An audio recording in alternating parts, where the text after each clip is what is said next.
Halo anak-anak, bagaimana kabarnya hari ini? Semoga semua dalam keadaan sehat ya. Nah, sekarang kita akan berada di nuansa yang berbeda pada pembelajaran kita pada hari ini. Itu Pak Guru perkenalkan, Pak Guru ada di Nusa Penida dengan view pantai yang begitu menawan akan memudahkan kita dalam pembelajaran hari ini. Nah anak-anak, pada hari ini kita akan belajar tentang tanggung jawab terhadap lingkungan sekitar. Nah, berbicara tentang lingkungan sekitar, ini sangat sekali dengan nuansa yang begitu indah, itu sangat mendukung sekali untuk pembelajaran kita pada hari ini. Nuansa di Pantai Nusa Penida, tepatnya di Jubang Lantang. Nah, di sini anak-anak, Pak Guru akan menyampaikan tujuan pembelajaran kita pada hari ini, yaitu anak-anak bisa menjelaskan terkait dengan tanggung jawab yang ada di lingkungan sekitar. Nah, semoga dengan demikian anak-anak akan bisa merealisasikan dalam kehidupan sehari-hari setelah anak-anak menonton penjelasan dari Pak Guru terkait dengan pembelajaran hari ini. Berbicara tentang lingkungan, tentu mengingatkan kita tentang sampah, ya. Apalagi di Nusa Penida ini sekarang sudah mulai berkembang menjadi objek pariwisata dari segi pantai. Nah, disinilah untuk kita pahami bahwa pentingnya sampah itu seperti apa. Nah, bagaimana tanggung jawab kita terhadap sampah? Tentunya dalam hal ini kita harus berupaya selalu menjaga kebersihan lingkungan. Apalagi di Nusa Penida contohnya, tentunya ada objek wisata yang paling meriah di sana, yang bisa menuntut adanya kesadaran dari setiap orang yang ada di dalamnya. Kesadaran apa? Yaitu tentang sampah. Nah, berbicara tentang sampah di sini harus ada rasa tanggung jawab terhadap sampah. Karena Pak Guru lihat di kebanyakan tempat, Pak Guru lihat banyak masih sampah menumpuk. Nah, hal itu apa yang terjadi dengan sampah yang menumpuk begitu banyak akan menyebabkan beberapa hal. Yang pertama itu adalah banjir. Karena terlalu banyak membuang sampah ke selokan, ya, ke sungai, tentu aliran air yang ada di sungai atau di selokan tersebut akan terhambat sehingga menyebabkan terjadinya banjir yang luar biasa. Yang kedua di sini adalah sampah yang menumpuk di samping jalan itu menyebabkan akan mengeluarkan bau yang tidak enak untuk dicium.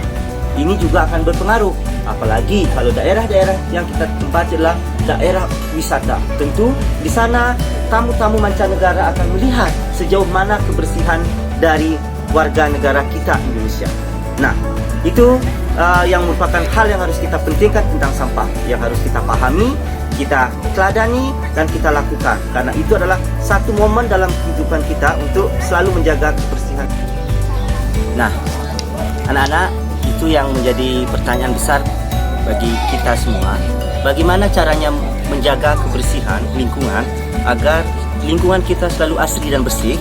Nah, tentu hal yang pertama bisa anak-anak lakukan, seperti kita lihat di lingkungan di sini, semua masyarakatnya sangat antusias dalam menjaga kebersihan. Nah, jika kita lihat anak-anak di lingkungan ini, kita bisa lihat kompleks tempat wisata yang ada di sini semuanya bersih. Karena adanya kesadaran masing-masing masyarakat melakukan hal yang pertama adalah melakukan gotong royong untuk membersihkan lingkungan secara bersama-sama. Yang kedua adalah tidak membuang sampah pada tempat yang tidak ditentukan, seperti itu. Nah, tidak hanya tanggung jawab kita terhadap lingkungan alam. Nah, di lingkungan keluarga dan di lingkungan masyarakat juga kita harus perhatikan tanggung jawab kita. Nah, sebagai contoh misalnya, kalau kita ada di lingkungan rumah, tentu kita harus bertanggung jawab dalam melaksanakan semua aturan-aturan yang sudah ditentukan oleh kepala keluarga yang ada di rumah. Apa yang kita harus lakukan? Ya, tanggung jawab kita ikut membantu orang tua di rumah. Dan kita juga selalu sopan dan hormat pada orang tua di rumah. Nah, yang selanjutnya adalah tentang kehidupan, bagaimana tanggung jawab kita di lingkungan masyarakat. Nah, bagaimana kita bermasyarakat? Bagaimana kita mewujudkan tanggung jawab di masyarakat? Tentu selalu mematuhi aturan-aturan yang sudah disepakati dalam lingkungan masyarakat. Sebagai contohnya, kita diberikan aturan harus memakai masker, ya. Nah, karena berhubung sekarang Pak Guru membuat video, tentu di sini adalah tempat yang tidak ada dalam keramaian. Tentu kalau tidak ada tempat keramaian, tentu anak-anak wajib menggunakan masker. Itu adalah satu bentuk tanggung jawab kita anak-anak terhadap lingkungan keluarga dan masyarakat. Karena efeknya adalah semua yang ada di dalam keluarga, di masyarakat, dan diri kita sendiri akan berpengaruh besar terhadap terjadinya kesejahteraan itu sendiri. demikianlah anak-anak pembelajaran kita pada hari ini. Semoga ditemani dengan view pantai yang begitu luar biasa, anak-anak bisa memahami materi kita pada hari ini dengan cepat dan bisa merealisasikan, khususnya bagi anak-anak yang tinggal di pesisir. Karena dengan adanya tanggung jawab anak-anak, di lingkungan asli yang seperti ini akan menjadi lebih indah, lebih menawan, dan lebih menarik. Nah, demikian pembelajaran kita.